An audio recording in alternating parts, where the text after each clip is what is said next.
Assalamualaikum warahmatullahi wabarakatuh. Selamat pagi para mahasiswa semuanya. Kembali lagi dengan saya Dr. Oktarini Kamila Sregar, SMSI, sebagai dosen pengampu mata kuliah makroekonomi. Hari ini kita akan bahas modul pertumbuhan ekonomi 2. Menurut Model Solo, bahwa kemajuan teknologi itu tidak bisa dijelaskan, tapi dia menganggap ini suatu hal yang pasti dan dia ingin melihat bagaimana interaksinya dengan variabel lain dalam proses pertumbuhan ekonomi. Nah, di sini dengan memasukkan kemajuan teknologi, maka fungsi produksi dapat ditulis di mana bahwa output total itu bergantung pada modal K dan pekerja L dikali labor. Nah, sehingga seorang pekerja jika 2 kali lebih produktif akan dianggap sebagai 2 pekerja. Nah, labor dikali efisiensi itu berlipat ganda, menyebabkan perekonomian diuntungkan dari produksi barang dan jasa yang meningkat.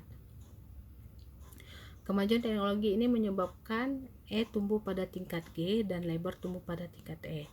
Jadi jumlah pekerja L dikali E tumbuh pada tingkat N dan G. Nah, sekarang perubahan persediaan modal per pekerja yaitu delta K sama dengan I dikurang gamma tambah N tambah G dikali dengan K. Nah, di mana I sama dengan saving fungsi dari K kecil.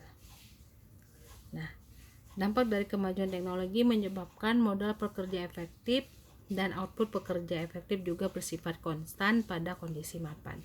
Namun, efisiensi tiap pekerja aktual tumbuh pada tingkat G, sehingga output pekerja juga tumbuh pada tingkat G dan output total tumbuh juga pada tingkat N tambah G. Nah, di sini kemajuan teknologi hanya menjelaskan pertumbuhan berkelanjutan dan kenaikan standar kehidupan yang berkelanjutan. Nah, dengan adanya kemajuan teknologi juga kita melihat kriteria untuk kaidah emas. Nah, dengan tingkat modal kaidah emas, di sini kita melihat kondisi mapan yang memaksimalkan konsumsi per pekerja efektif dengan persamaan C bintang sama dengan fungsi dari K bintang dikurang gamma tambah N tambah G dikali K bintang. Nah, konsumsi kondisi mapan dimaksimalkan jika MPK sama dengan gamma tambah N tambah G. Nah, sehingga disusun di sini MPK dikurang depresiasi sama dengan N tambah G. Jadi perekonomian aktual akan mengalami dengan baik apabila pertumbuhan populasi dan kemajuan teknologi juga akan meningkat. Nah, sini kita akan mengevaluasi apakah perekonomian aktual memiliki modal atau lebih banyak atau sedikit daripada perekonomian kondisi mapan kaidah emas. Nah, menurut Solo, kemajuan teknologi menyebabkan nilai banyak variabel untuk naik bersama-sama pada kondisi mapan. Nah, di sini disebut pertumbuhan yang berimbang. Jadi di kondisi mapan, output pekerja dan persediaan pekerja tumbuh pada tingkat G, di mana yang menyebabkannya adalah tingkat kemajuan teknologi. Nah, kemajuan teknologi juga akan mempengaruhi harga dari faktor tersebut. Jadi pertumbuhan upah real pada tingkat kemajuan, tetapi harga sewa modal real tetap konstan pada setiap saat. Sehingga di sini selama 5 tahun terakhir upah real telah meningkat 2% dan telah meningkat hampir sama dengan GDP realnya. Nah, sifat mengejar ketertinggalan itu disebut konvergensi. Nah, menurut Solo di sini dia memprediksi kapan konvergensi itu akan terjadi.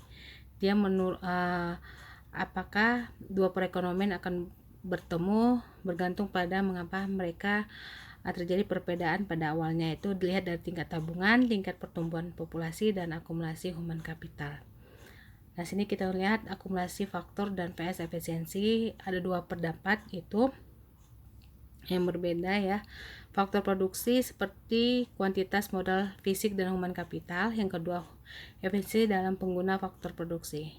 Nah, jadi pekerja di negara miskin tidak memiliki alat dan keterampilan, atau bisa jadi mereka tidak memanfaatkan alat dan keterampilan tersebut secara optimal. Nah, menurut model Solo di sini dia menyatakan apakah kesenjangan besar antara kaya dan miskin disebabkan oleh perbedaan akumulasi modal atau fungsi produksi. Nah, di sini dia membandingkan tingkat tabungan dan menentukan tingkat modal dan output kondisi mapan. Jadi ada perbandingannya produk marginal modal, neto dari depresiasi, dan tingkat pertumbuhan output total. Nah, di sini ada dua kondisi. Jika perekonomian beroperasi dengan modal yang lebih banyak, maka marginal produk kapital dari depresiasi akan lebih kecil dari pertumbuhan outputnya. Tetapi sebaliknya, jika perekonomian beroperasi dengan modal yang lebih sedikit, maka marginal produk kapital dari depresiasi akan lebih besar dari pertumbuhan output tersebut. Nah, di sini kita membandingkan bahwa perekonomian Amerika Serikat menghasilkan tingkat pertumbuhan output dan produk marginal modal netonya. GDP AS tumbuh sekitar 3%. Nah, kita akan menghasilkan produk marginal modal netonya. Di sini ada 3, yaitu pertama persen modal sekitar 2,5 kali GDP, yang kedua depresiasi modal sekitar 10% GDP, dan ketiga pendapatan modal sekitar 30% GDP. Nah, kita akan menyelesaikan depresiasi dengan membagi persamaan 2 dan 1 sehingga diperoleh 0,04 atau 4%. Kemudian kita menyelesaikan produk marginal modal dengan membagikan persamaan 3 dan persamaan 1 sehingga diperoleh 0,12 atau 12%.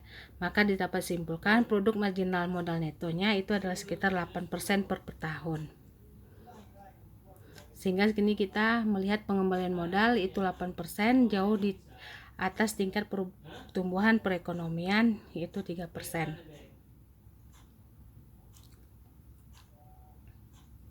Sehingga di sini dapat disimpulkan Amerika Serikat menabung dan menginvestasi lebih banyak lagi dari pendapatan, maka akan tumbuh lebih cepat dan akhirnya akan mencapai kondisi mapan konsumsi lebih tinggi. Ya, untuk mengatasi persediaan modal pada perekonomian Amerika Serikat jauh di bawah tingkat kaidah emas. Nah, sini kita mengubah tingkat tabungan, bahwa tabungan ini masyarakat merupakan selisih antara pendapatan pemerintah yang diterima dalam pendapatan pajak dikurang dengan apa yang dibelanjakan.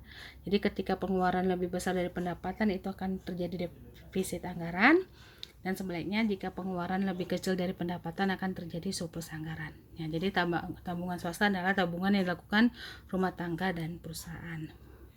Jadi mendorong kemajuan di sini seolah menunjukkan bahwa pertumbuhan yang berkelanjutan dalam pendapatan pekerja harus berasal dari kemajuan teknologi.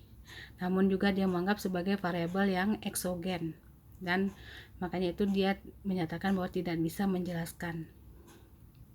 Sedangkan dari luar model Solow, teori pertumbuhan endogen, bahwa dia menolak asumsi dasar Solow tentang perubahan teknologi eksogen. Nah, jadi sini dia menggunakan fungsi produksi Y sama dengan A K, di mana Y adalah output, K adalah persediaan modal, dan A adalah konstan. Jadi dia menggambarkan akumulasi modal dan persamaan yang mirip dengan yang lain. Ya, di sini sehingga menggunakan delta K sama dengan S Y kurang derivasi. Jadi dia di sini menyimpulkan bahwa perubahan persediaan modal sama dengan investasi dikurangi dengan depresiasi. Sehingga dia memiliki persamaan fungsi produksi sebagai berikut. Nah, di sini dia menyimpulkan bahwa persamaan ini menunjukkan apakah menentukan tingkat pertumbuhan output, maka sepanjang SA lebih besar dari depresiasi, bahwa pendapatan pertumbuhan perekonomian tumbuh selamanya, bahkan tanpa asumsi dari kemajuan teknologi eksogen. Jadi model Solow itu tabungan mendorong pertumbuhan sementara, tapi pengembalian modal yang kian menurun akan mendorong perekonomian mendekati kondisi mapan di mana pertumbuhan hanya bergantung pada kemajuan teknologi eksogen. Sedangkan menurut model pertumbuhan endogen, tabungan dan investasi bisa mendorong pertumbuhan yang berkesinambungan. Oke, terima kasih. Baiklah, sekian dari saya. Waalaikumsalam warahmatullahi wabarakatuh.